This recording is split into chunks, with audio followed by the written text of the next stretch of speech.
outer and inner. Outer light. The light that's around us, that surrounds and affects, at points reflects us, subtly to profoundly, bathes and suffuses us quietly, beautifully. Inner light, the light that lanternly shines from our beings, from our eyes, sometimes sun-like, sometimes moon-like. This light we share with the light of the stars we're made of, come from, wonder on.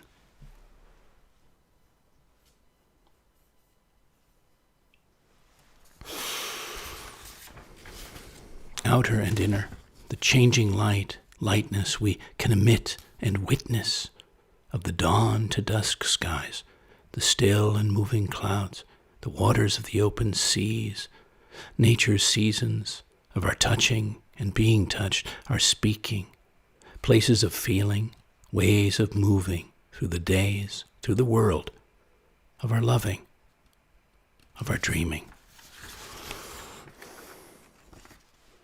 Welcome to the latest floating poetry broadcast, and thank you for leaning in to the 61st show in my ongoing weekly series, coming to you live from the sun and sea-lit coast of New England, of Rhode Island. This is your poet and poetorialist Colin Goedecke, a voice for living our days more poetically, more expressively, more soulfully. Last week we explored the wholeness of being. This week is an invitation to sense into qualities and dimensions of light and lightness, of things luminous and illuminating.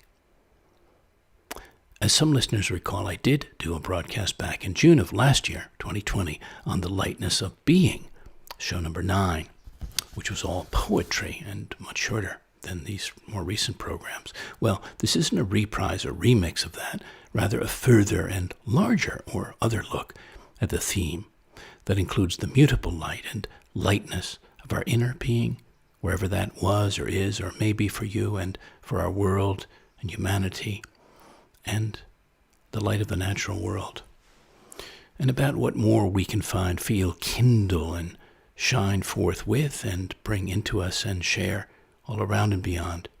For this program, I've sought out glimmering cultural commentary, musings, and poetry to bring you, so allow me to light and lighten the way in. But let's begin before sunup, before sunrise. And part of the contrast that allows us to appreciate the light. Here's a poem, Let There Be Lightness. Is a poem, an invocation around any and all weightiness, at least for this time, but that we're together, but ideally longer, maybe much longer. Let there be lightness. To dispel all darkness, all heaviness. Let there be waxing toward all things lightening, all things humanizing. Let the world turn back to itself anew. The stopping sun return back aglow. Hope burn hot and bright in eager hearts.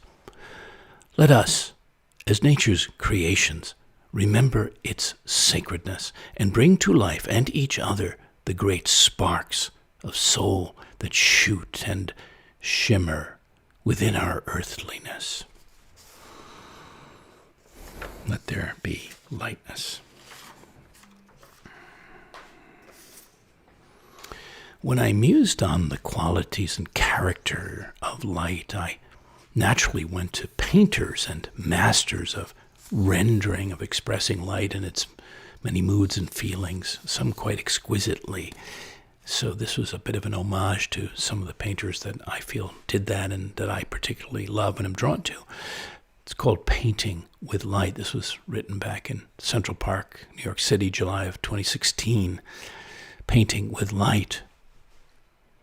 Painting with brushes and washes, gouaches of John Marin's sea light, Monet Giverny light, Matisse, Odalisque, and Gauguin Te Aa no Ariois light.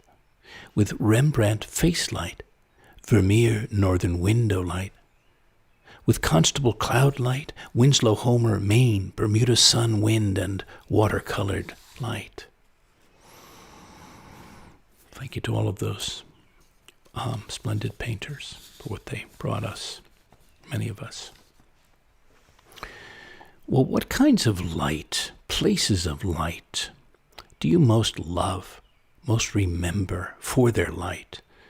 I'm greatly drawn as a poet to its multiplicities and loving it in them, and it makes the experience more heightened when we love it. So this is a poem toward that. Do you love the light that gilds the late day lines, carrying conversations along the road between the poles, east to west, north to south, that underscores the undersides of gulls, wings outspread, as they sail between the waves and wide ocean clouds, that bathes the upturned faces of shingled summer and gabled autumn houses, grateful for another rising morning, the lovely, love-worthy light. Here's a poem for the Passarola. You may not know about what that was, but it was a fascinating flying ship. Light and lighter than airness can be fantastical, and that inspired this a few years back on seeing the design of this fanciful airship back from, well, way hundreds of years ago in Portugal. It's called Lighter Than Air, and the name of the ship was the Passarola.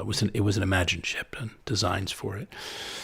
Obrigado, Guzman, for inventing and King John V royally favoring an airship, your Passarola, with its boat-like, bird-like body and spreading sail, spreading wings, tail, all propelled by a curious agency of magnets, maybe inspired through reading of ancient Kongming lanterns, ascending as signals in China's three kingdoms, or by Da Vinci's designs of 4 flying ships, or Cyrano de Bergerac's fantasies, realized by those colorful brothers Montgolfier, and that elegant fellow Portuguese aeronaut pioneer Alberto Santos Dumont, who flew solo in je ne sais quali, in stylish homemade hot air balloons over the streets and hats of Paris, even round the Eiffel Tower. Thank you for me and others who openly or secretly share a love of floating in all its forms, of flying dreams, of feeling lighter than air, the lift of whimsy and adventure, the wonder of rising from the earth to converse with the clouds.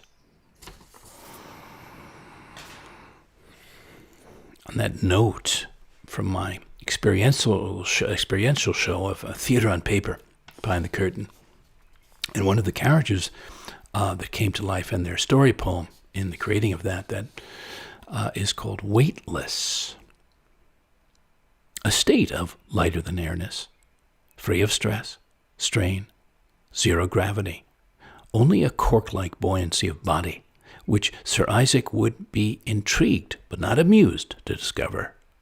Only here in the theater of all possibilities, where the actors can be and do anything the storyteller wishes between the stage and the ceiling. Well, this poem pairs with the image you see for this broadcast today, a levitating body. And it's part of that same show I was just referencing that's toured around a bit and hopefully will tour again much more widely. It's called Floating, this piece.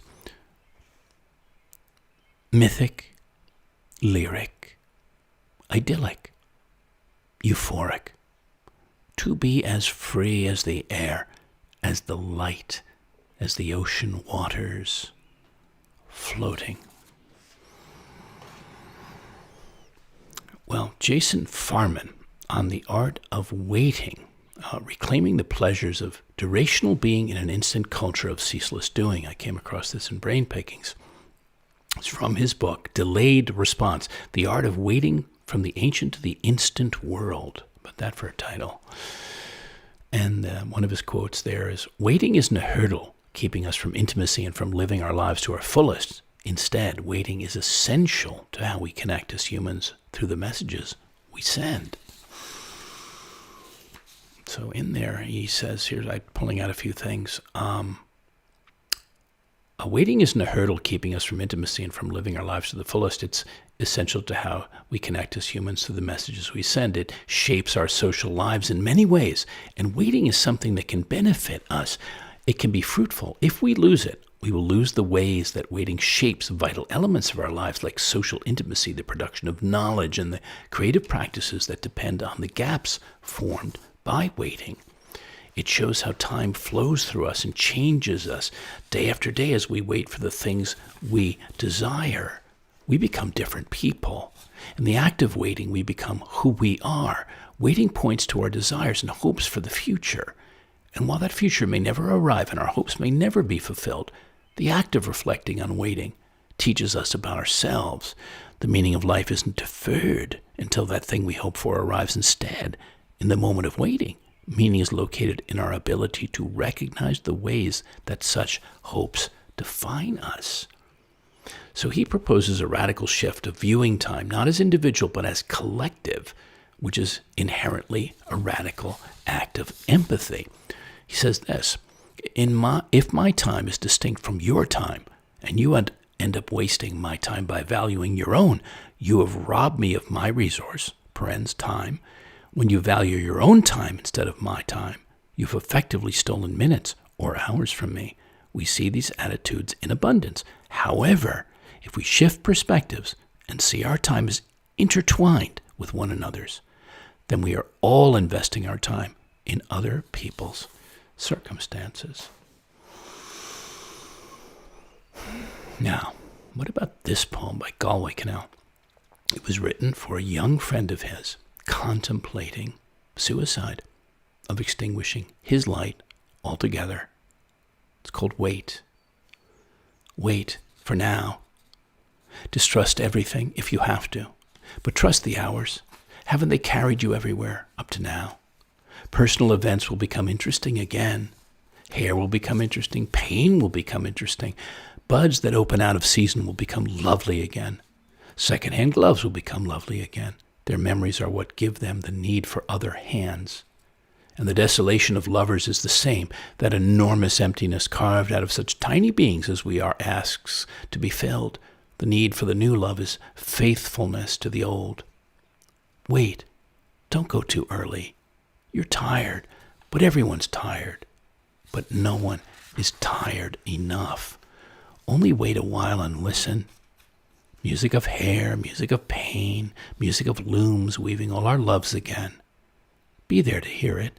It will be the only time, most of all, to hear the flute of your whole existence, rehearsed by the sorrows, play itself into total exhaustion. Thank you, Galway Canal. Somehow the psychology of time around all this felt relevant, and how it affects our lightness and lighterness. And there was 2 millennia after Seneca's timely treatise on how to extend the shortness of life by living wide rather than long. Mark Whitman, German, examines the psychology of expanding our experience of time in his book, Felt Time. And he said that there, people who meticulously pay attention to every entry in their calendars and are largely trapped by the future perspective, those who are always working toward a goal, forego opportunities for experience. Time that is felt and lived, that is, a life rich in positive experiences, is made up of moments of fulfillment, often in the company of good friends or a beloved partner. Therefore, whether one lives out the moment or pursues gain over the long term is a matter of emotionally intelligent conduct and weighing decisions. Someone who is free and full of life does not always choose to delay gratification. Rather, she or he is smart about when to seek enjoyment and when to wait. Thank you, Mark. Wittmann, actually, German fellow. Another trenchant thinker that some of you would definitely know was the philosopher Joseph Campbell, and on finding your bliss. Of course, he's most well known for that, but I'd like to speak to that. And your blissful lightness, fullness, wholeness is, what he's about at times. And he spoke of this as an important element of getting there. Sacred space is an absolute necessity for anybody today. You must have a room or a certain hour or so a day where you don't know what was in the newspapers that morning. You don't know who your friends are. You don't know what you owe anybody. You don't know what anybody owes to you. This is a place where you can simply experience and bring forth what you are and what you might be.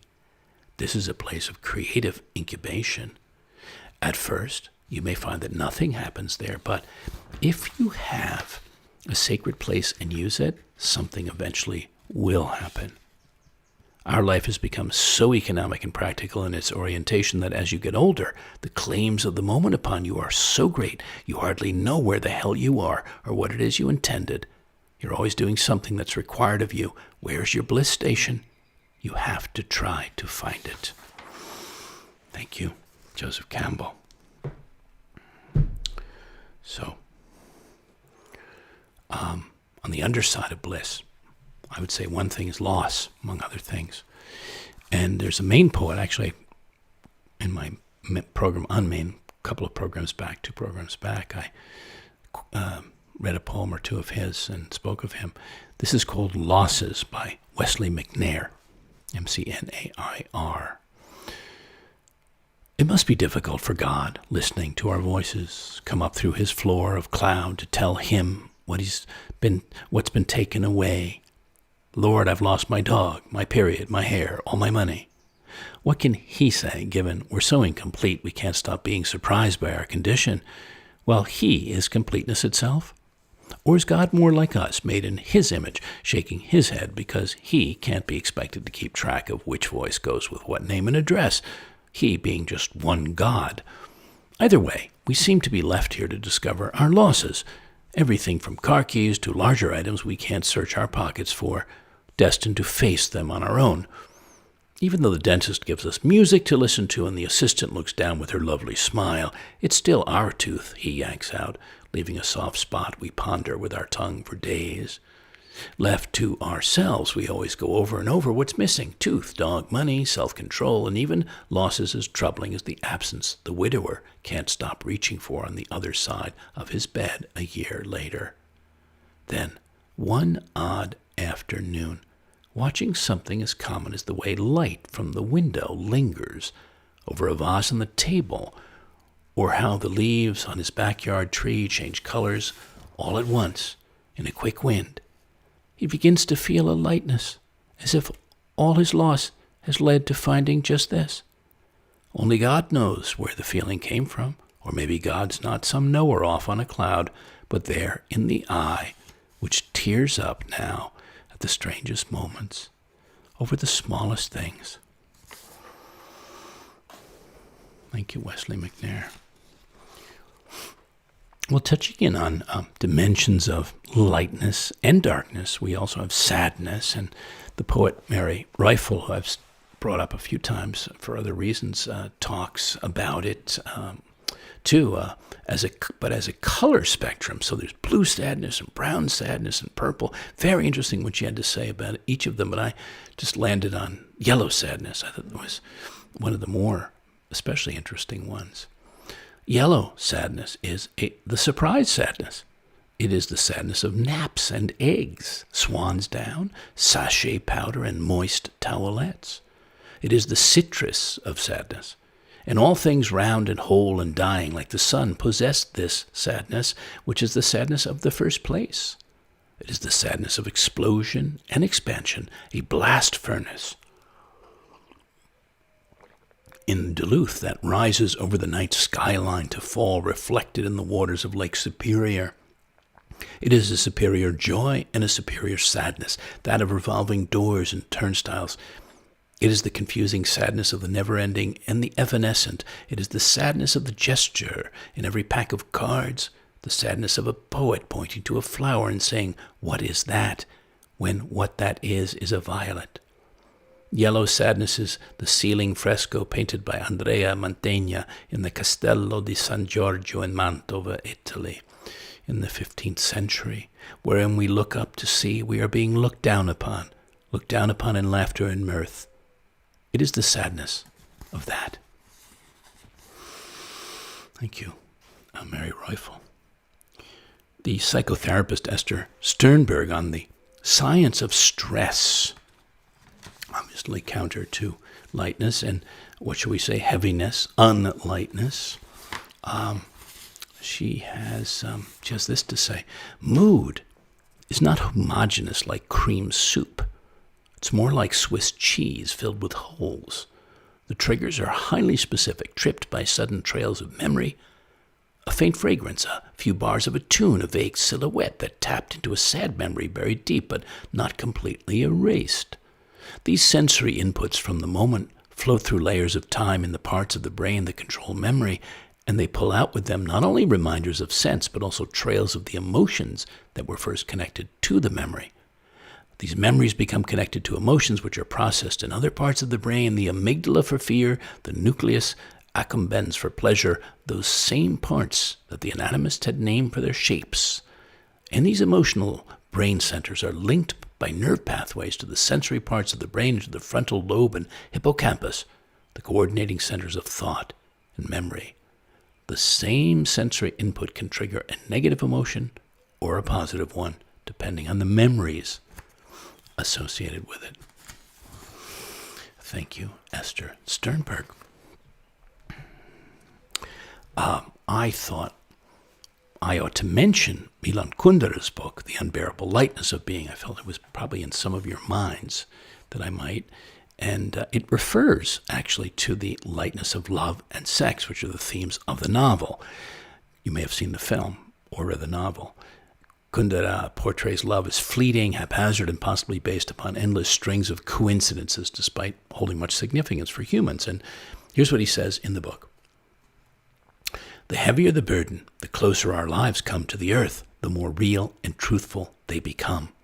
Conversely, the absolute absence of burden causes man to be lighter than air, to soar into heights, take leave of the earth and his earthly being, and become only half real, his movements as free as they are insignificant. What then shall we choose, weight or lightness? When we want to give expression to a dramatic situation in our lives, we tend to use metaphors of heaviness. We say that something has become a great burden to us. We either bear the burden or fail and go down with it. We struggle with it, win or lose. And Sabina, what had come over her? Nothing. She had left a man because she felt like leaving him. Had he persecuted her? Had he tried to take revenge on her? No.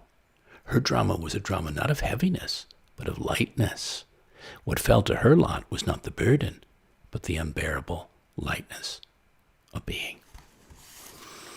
Thank you, Milan Kundera.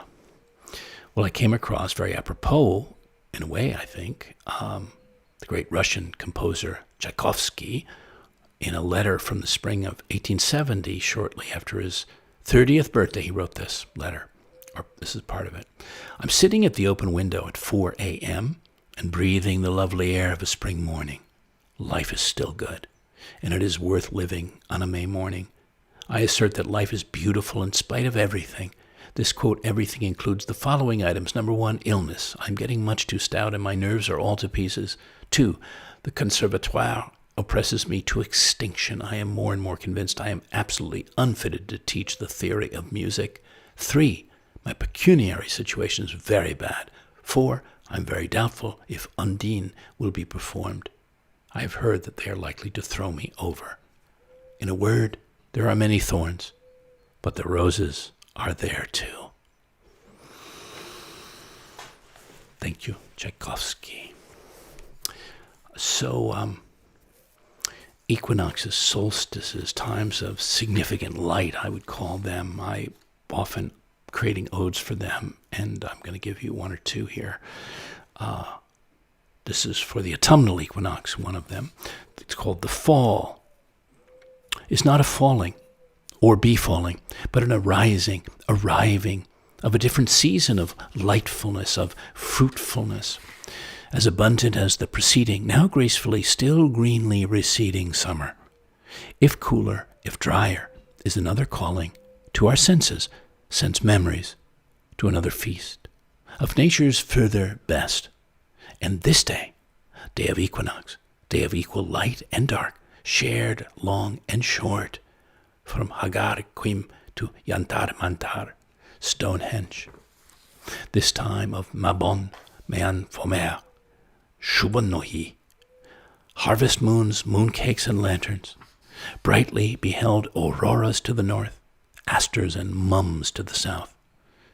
A day to feel a great balance, needed balance, shed heaviness of body, uneasiness of heart, find reverence for the sun, the stars, all life on earth, frisk into the air color and root flavors of autumn, and prepare for the deep, downy quieting of the coming winter. The fall. Well, what do you think, what do you feel about the next poem by Billy Collins, Driving Through the Light? I woke up in the dark this morning to drive home through the hills of Pennsylvania. I scraped off the windows of the parked car the season's first ghost sheen of frost, and now I'm out on the shining road, observing how the earliest sun lies flat against the earth, watching the oblique light as it tracks down inch by inch from the highest trees on the ridges of the hills, and gradually fills the contours of the land. If I had the whole day, I would follow it as it moved down into the shadowed valleys, and later into the windows of the houses that were built along the rivers, and finally into the low rivers themselves, which are the last places for the light to visit.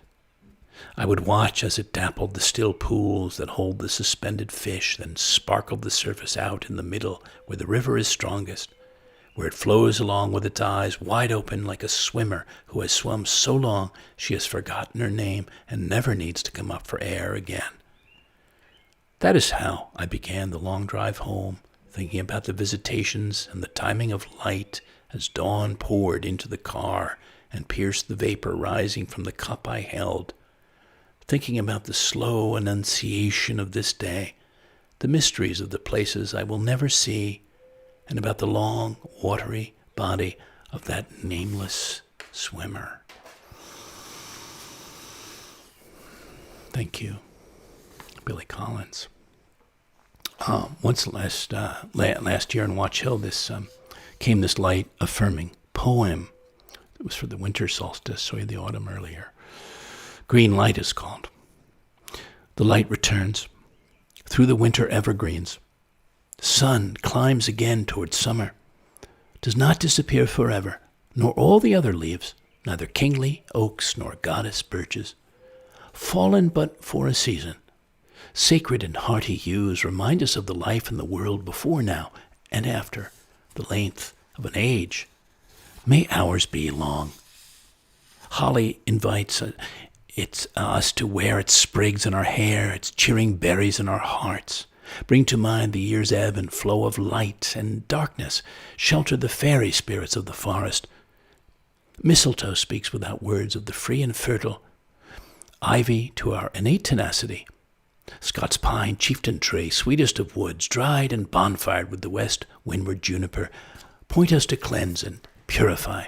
And rosemary, herb of the sun, calls us to strong focus and flavor, memory and resonance. Each and all, green lights for us to travel a winter with, accompany us a winter through, signal us in nature's form, show us the beauty, the enduring mystery of other anciently sacred realms and here remembered ways. And then there's Joseph Stroud, who has a contrapuntal poem of a kind to the light. It's called Night in Day. The night never wants to end, to give itself over to light, so it traps itself in things. Obsidian, crows. Even on summer solstice, the day of light's great triumph, where fields of sunflowers guzzle in the sun, we break open the watermelon and spit out black seeds, bits of night glistening on the grass. Lovely, thank you, Joseph Stroud. And on a note of darkness, we know it's not all blankness or heaviness. In fact, it can be a place of essential discovery. And There's a poem by David White that a great favorite poem of mine that speaks to this very, very specifically, very deeply, I'd say poignantly. It's called Sweet Darkness. When your eyes are tired, the world is tired also.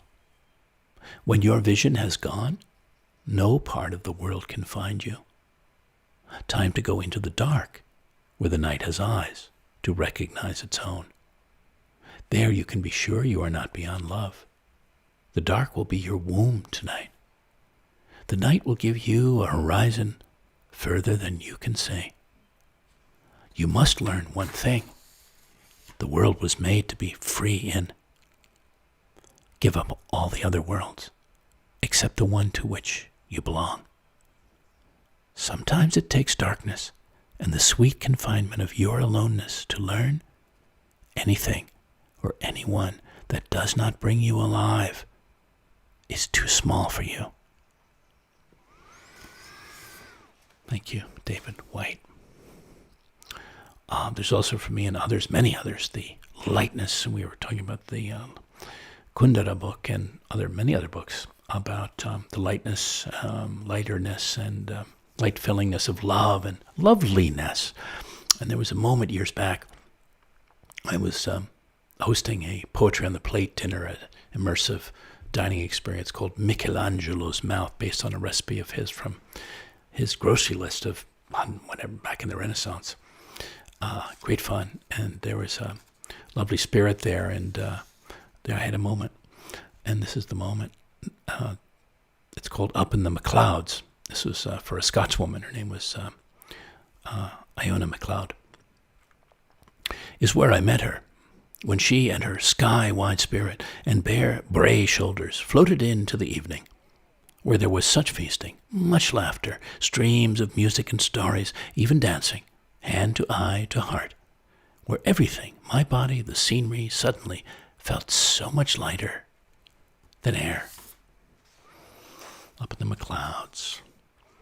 I spoke at the outset of the sometimes profound effect of light, yes, on us, in us, and hence lightning here, and this experience in the Chianti Hills of Tuscany many Septembers ago in Impruneta. It's called lampo, lightning. Lightning flashes in from the 19th century to illuminate the silver leaves of gnarled and fruiting olive trees, the black moon eyes of wild hares and tusks of bristled boars suspended in the damp, wind-shaken groves as I drift towards sleep, lulled by the in- and outwashing spouts of rain and wind, and float away on the waves and swells of the deep Tuscan hills. Lampo. I came across a piece by the painter, by René Magritte. This vignette of his, I liked it, and how conscious he is, of course, as he would be, of the facets and colors of the light, the landscape, and shapes of things. It's called A Walk in the River. A few companions had been doing too much talking beside the purple water. The troop, panic-stricken, ran away, and I found I was incapable of following them. I stepped into the water, and the depths turned luminous. Faraway ferns could just be seen. The reflections of other dark plants stopped them rising to the surface. Red threads took on all sorts of shapes caught in the invisible and doubtless powerful currents. A plaster-cast woman advancing caused me to make a gesture, which was to take me far. Like that. Okay.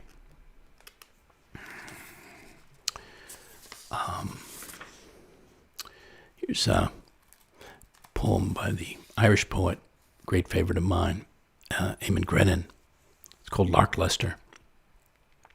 Gravity defying, the lark in the clear air of a June morning stays aloft on a hoist of song only, and only when song goes, as breath gives out, does the bird let itself down the blue chute of air, in such an aftermath silence so profound, you'd think it was a double-life creature, one life aloft in blue, all clarity, the other hidden in the green swaddle of any rocky field out here where, when summer happens, you'd almost see the long silver ribbons of song the bird braids as if binding lit air to earth that is all shadows, to keep us, as we walk our grounded passages down here, alive to what is over our heads, song and silence, and the lot of us leaning up, mind defeated again, just harking to it.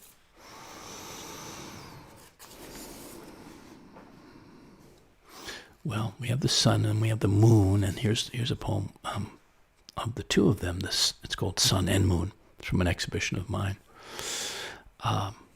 Receiving and reflecting the light of the solar, the light of the lunar, the outer and inner sun and moon that illuminate the days, nights, and glories of our cosmic bodies as they rise and set so faithfully, so generously. This one is just simply called The Moon, and it starts with a quote from Rilke from one of his poems. Forget, forget, and let us live now, only this. Let us cross over and invest this world where everything is lunar. Rilke. I'm inside its crescent, full of its pure lunar energies that enter the secret places of my dreams, my dream-deep desires, that silver through my shadows, chiaroscuros. It lights a welcome, often waxing way through the night silences of the woods, the somnolence of the surrounding world. A lifted lantern I use to roam, rove, through many queries, imaginings, mysteries. Here's one by May Sarton. It's called Bliss, who waxed poetic, blissful about the moon back in time. And I love the ending of this. In the middle of the night, my bedroom, washed in moonlight, and outside the faint hush-hushing of an ebbing tide, I see Venus close to the waning moon. I hear the bubbling hoot of a playful owl. Pierrot's purrs ripple under my hand, and all this is bathed in the scent of roses by my bed, where there are always books and flowers. In the middle of the night, the bliss of being alive. Thank you, May Sarton. Here's a poet new to me that I wanted to bring you. It's I have no idea how to pronounce his name. I don't speak Finnish. I probably might have figured out how to say it, but I'll do my best. Stefan Kuusisto, Kuusisto, Summer at North Farm. And it says, Finnish rural life, circa 1910. Fires, always fires after midnight, the sun depending in the purple birches and gleaming like a copper kettle. By the solstice, they'd burned everything. The bad luck sleigh, a twisted rocker, things, quote, possessed and not quite right. The bonfire coils and lurches, big as a house, and then it settles. The dancers come, dressed like rainbows, if rainbows could be spun. And linking hands, they turn to the melancholy fiddles. A red bird spreads its wings now, and in the darker days to come. Thank you for that. Here's another light-filled, light-beamed poem from Holland that I wrote from old Amsterdam back in 1998. Used to go there at times, see him. Very dear friends, sort of extended family of Dutch friends of mine. It's called Zonnestralen. Beams of sun rise to the ceiling, raising all spirits and the rafters in this treetop bower, where warm rays give solace to any gloomy days or clouded hours. Yellow beams, the color of fresh butter and garden roses, the color your sure happiness is made of. Well, you might, as I do, think of the clouds as holders and dimmers and transmuters and transformers of light, of lightness and heaviness and everything in between, and eternalness. Yes, like that Green Clouds poem I'm about to read you here from the Inside Passage of Southeast Alaska. Green clouds lie along the surface of our coastal passage. Clouds of conifers, of Sitka spruce and cedar, shore pine, hemlock and alder, that change shape by decades instead of days, by generations of snow and light, that share the shelter of their deep-rooted solace with the water, the earth, the birds, and sometime passing men. Green clouds. So we're not just talking literally, obviously, but literally and figuratively. Well, for me, the sea light is the most uplifting, enchanting, often delighting. And this is for a painter friend's painting out of Van Doren, Ocean with Clouds, 2013. When I saw that this poem came into me, a sun-gouached frolic, a sky so jolly, flapping with banners of French blue verdigris. The ocean is bright below the horizon, a sun-gouached frolic of shape, shadow, salt water, foam. And a new poem from my recent sojourn up in mid-coast Maine the other week exudes qualities, I feel, of light, particular to that place, very particular to that place. It's called Pines and Stars. Days and nights of pines and stars, of blue bays, white schooners, top-down vintage motor cars. Mornings of outdoor showers, lupins, pure down east air. Evenings of first fireflies, loons, clear falling light, and everywhere oceans of native pines, everywhere oceans of votive stars.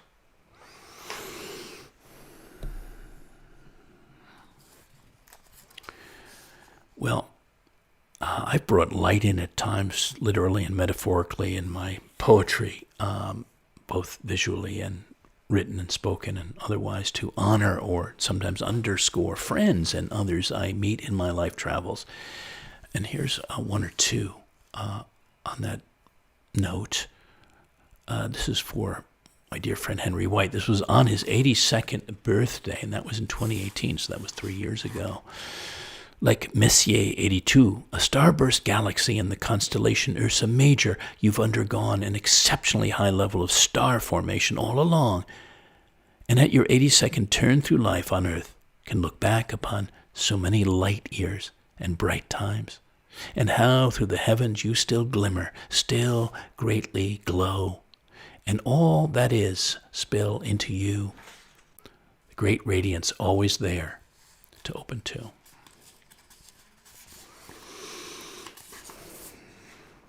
This is for a dear old friend from my earlier life, Louis Pemberton. It's called Reading by the Roselight, and I was looking at him sitting, reading the paper with his beautiful straw hat, and the light, just very particular end-of-day light there by the roses sort of reflecting as well. Sitting on the low-cut lawn, reading by the rose light, fresh and fragrant at your back. The row of wild dune roses that glow over your wide straw hat and around the edges of your afternoon paper.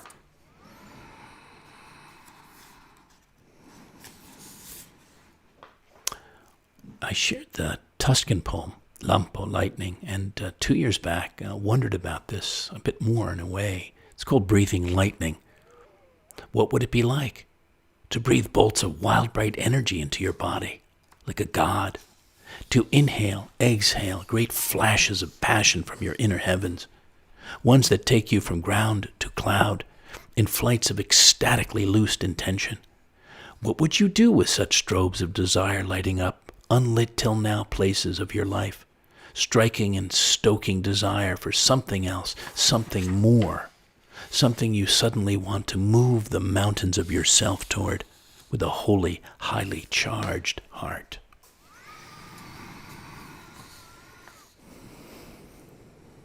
So that inner light, right, that we began talking about and hit at a few points here, I'd like us to continue contemplating that.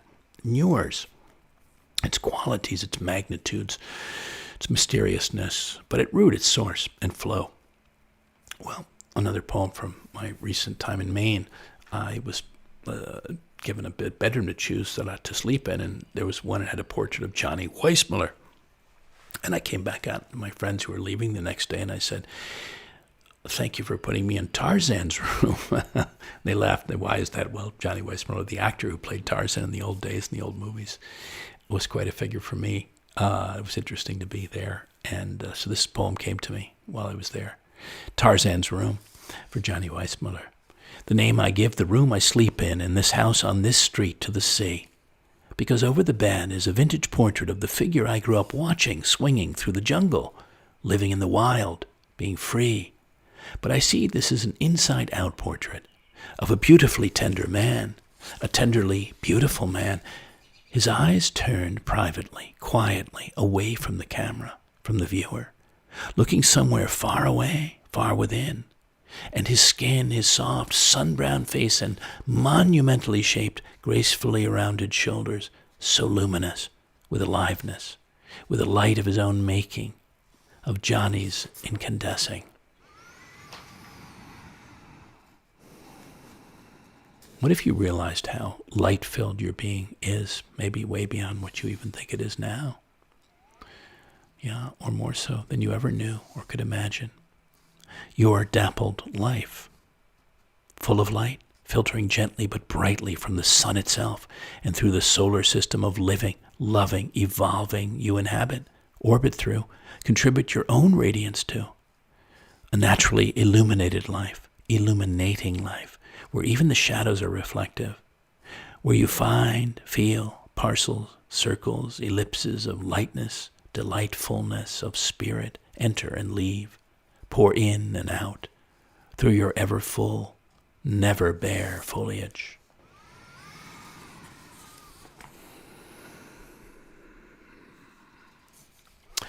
On places of lightness, I wanted to touch on that a bit for a moment, for our spirits and or our bodies.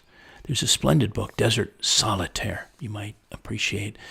A beautiful love letter to solitude and the spiritual rewards of getting lost. It's by Edward Abbey, and it was originally published back in 1968.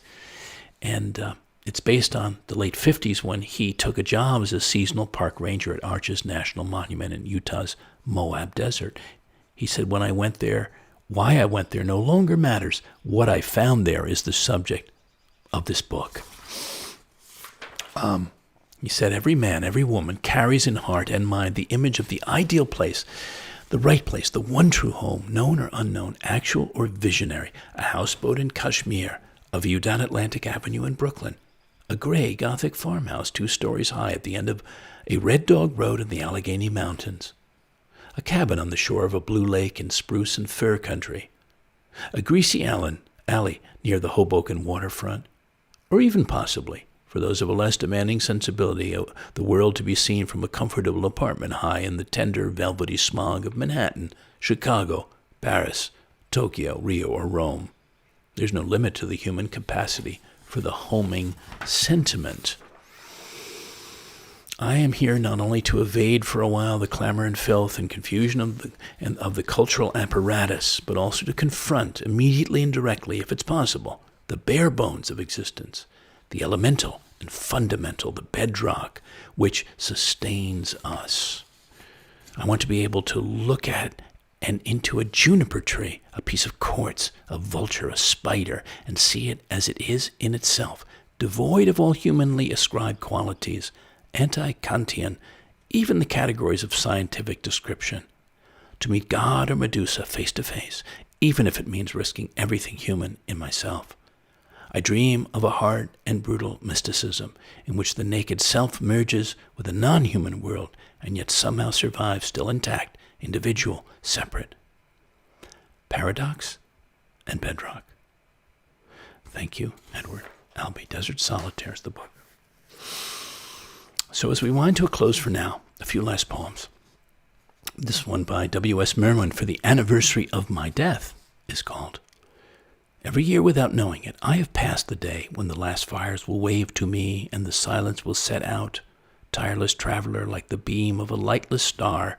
Then I will no longer find myself in life as in a strange garment, surprised at the earth and the love of one woman and the shamelessness of men, as today, riding after 3 days of rain, hearing the wrens sing and the falling cease, and bowing, not knowing to what.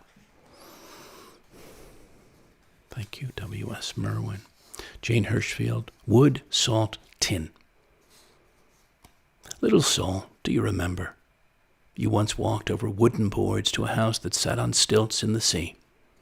It was early.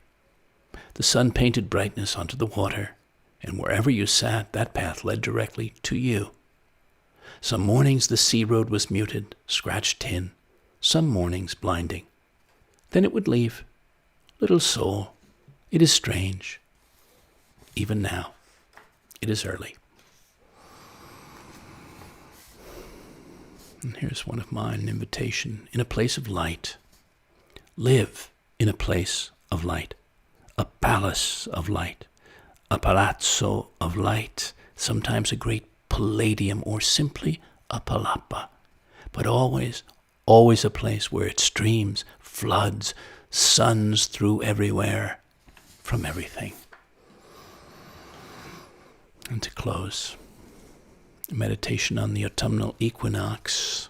Feel all the light falling.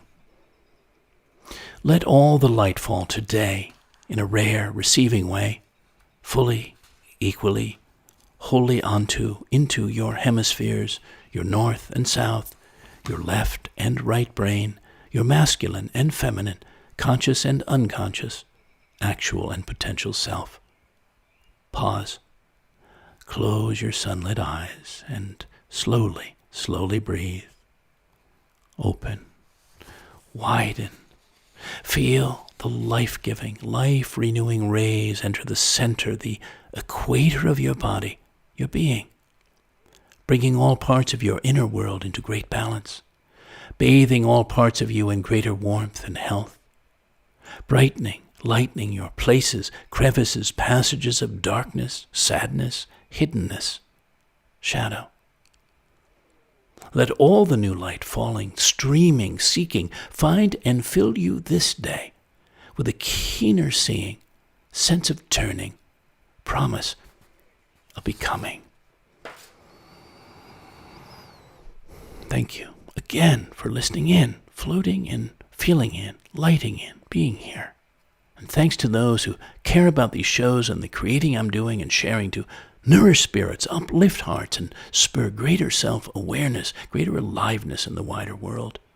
Not least those who donate, which you can do now or any time by PayPal or Venmo or directly through my site or by mail to me simply at P.O. Box 1032 Westerly, Rhode Island 02891. For patrons interested in hosting me on their property as a poet in residence for up to a month or more this summer, fall, or winter, to shape a new flight of poetic art in their surroundings and dedicate the outpourings to them, I'm happy to discuss the possibilities. I also welcome simpatico fellow artists to collaborate with on projects from the musical to the theatrical, and producers, directors, or others seeking a pure poetic voice. Meanwhile, know that all my live broadcasts are online as replays. I do hope you'll lean in again next week, or soon again. Until then, dear listeners, here's to experiencing all kinds of wonderful light, and welcome lightness in your lives, your days, your waking, dreaming, and living hours. Yes. Goodbye for now, and good spirits.